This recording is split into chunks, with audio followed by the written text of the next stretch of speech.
As somebody who's watched Sinners a million times and I be watching y'all break Sinners down, I am now watching Sinners just simply to break it down for y'all. So I have notes on the first 48 minutes of Sinners and what I've watched. So, boom, number one. The first thing that they talk about in the very, very beginning, with when the lady is talking, I think it might even be Wunmi that's talking. She talks about the spirits and basically how there are people that have the gift to be able to pierce the veil between life and death, basically based off of their voices. So when it came to where Remick came from, they were called Philly. When it came to the Native Americans, they were called firekeepers. When it came to what Miles Catton was in the movie, what Preacher Boy was, he was called a griot. Okay, so then, like I told you, I have here that they bring healing, but they also attract evil. Then it says, so another point that I had pointed out and thought about was, if y'all pay attention to the part where when Sammy goes into the church house where his dad is, they keep flashing between Remick and his father. And what I personally took from that was that religion, to a certain extent, was just as crippling or as bad as the music was. Okay, then a little bit of me, I felt like his dad prophesied over his life when he was saying what he was saying about, like, you keep dancing with the devil and he'll come to your door. Like, you are supposed to be a preacher. You have the power to protect your son, but instead, like, what are you doing? So, okay, then Stack was the weaker twin. I know y'all don't like that, but Stack was the weaker twin. Stack was the one with the imagination. Because remember, if y'all paid attention, he was the twin that was being beat by the daddy.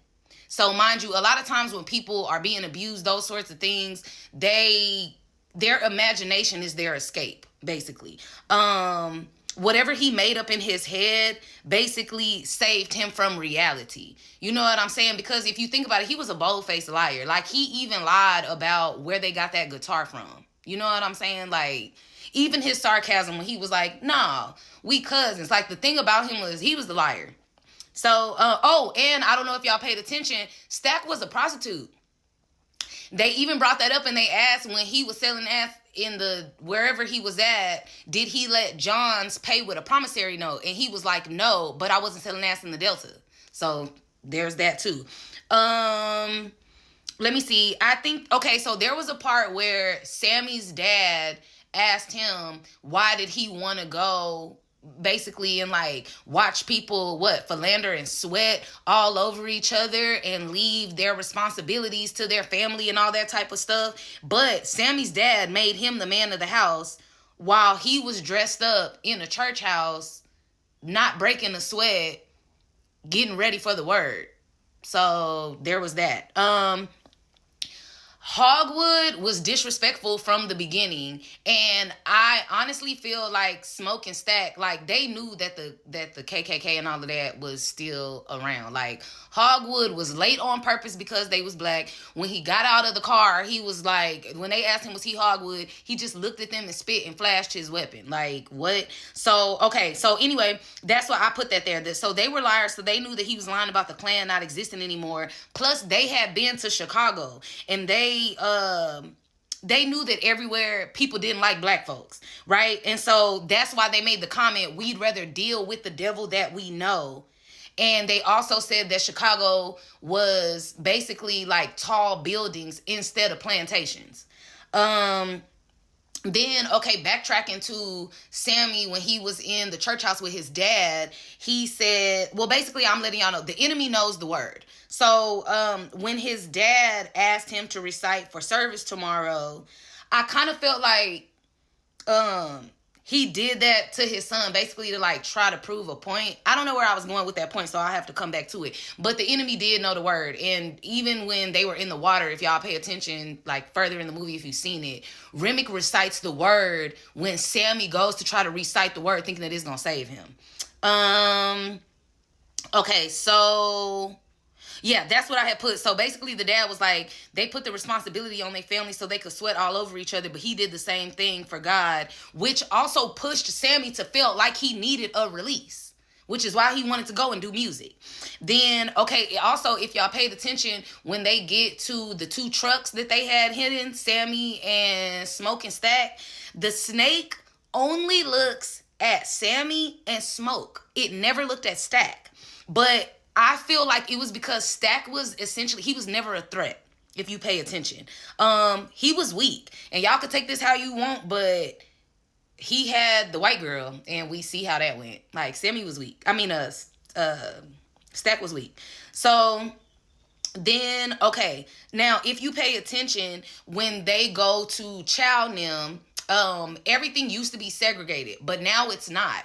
And there's a man in the background when they go on the white side of the street, and he's like, I don't have a problem with them people. But he was basically like, we used to have our own side of town. So technically there was still racism going on. And then also, if y'all pay attention, when Smoke is like, no, numbers are always supposed to be in negotiation. Numbers were never in negotiation between them and Hogwood. But they were in negotiation for every other conversation that they had, but never with Hogwood, which makes attention. Something that I pointed out because I noticed it, Lisa, the little child girl, she thought that Smoke was fine. Because if y'all pay attention, she kept looking at him. And then, okay, so in the 1920s, which is around the time when this movie was supposed to be set, the Irish and the Italians were beefed up in Chicago. The Irish had the north side of Chicago, and that got taken over by Capone. But the beer came from that side. If y'all pay attention, there was the Irish, he was like, oh, this is an Irish beer from the north side of Chicago. Yeah.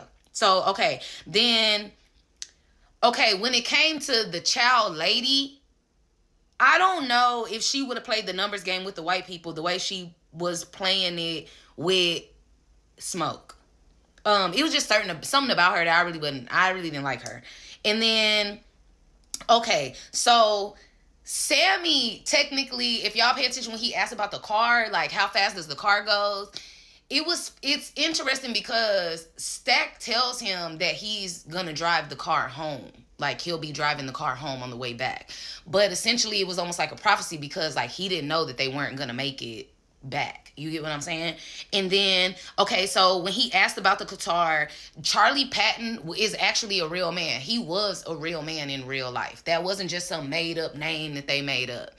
And then I feel like Delta Slim knew that he was going to pass away because he kept saying so much stuff, like even about messengers will still be there like 20 years after I'm gone. That's more time probably than I have and all that type. Like, I just really felt like he knew that his time had came. And then also, if y'all pay attention to your women, the two women that knew right away that Smoke and Stack had played the Irish against the Italians was Mary and Wunmi. I can't remember her name in the movie right now, but it was Smoke and Stack's women. Those were the two women or people that knew that they had played both sides.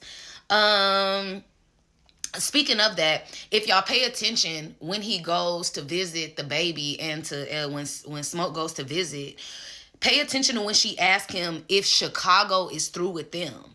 The way that the wind changed, like, it was really spiritual. She already knew that Chicago was not done with them. Then also, even though he tried to make it seem like he didn't believe in the roots, he did because he had that mojo bag on and he never took it off. So there's that.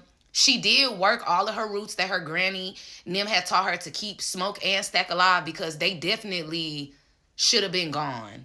I do hate that he asked her, like, why didn't the roots work on our baby? But that's because I feel like the baby was supposed to be their end all be all to get back to ancestral planes. Like, the baby wasn't supposed to be here. Okay, also, if y'all paid attention, when Remick comes in and he knocks on the Ku Klux Klan member's door and he talks about the Native Americans, they literally say, are you sure it wasn't no fair-skinned niggas because there's no Indians for miles? Then, because he knew that they were weak, he ended up playing on their insecurities. That's why he offered them money, because he knew, you know what I'm saying, white people damn near do anything for money. If y'all also paid attention, we only got 5 seconds, so I'll come back with a part 2.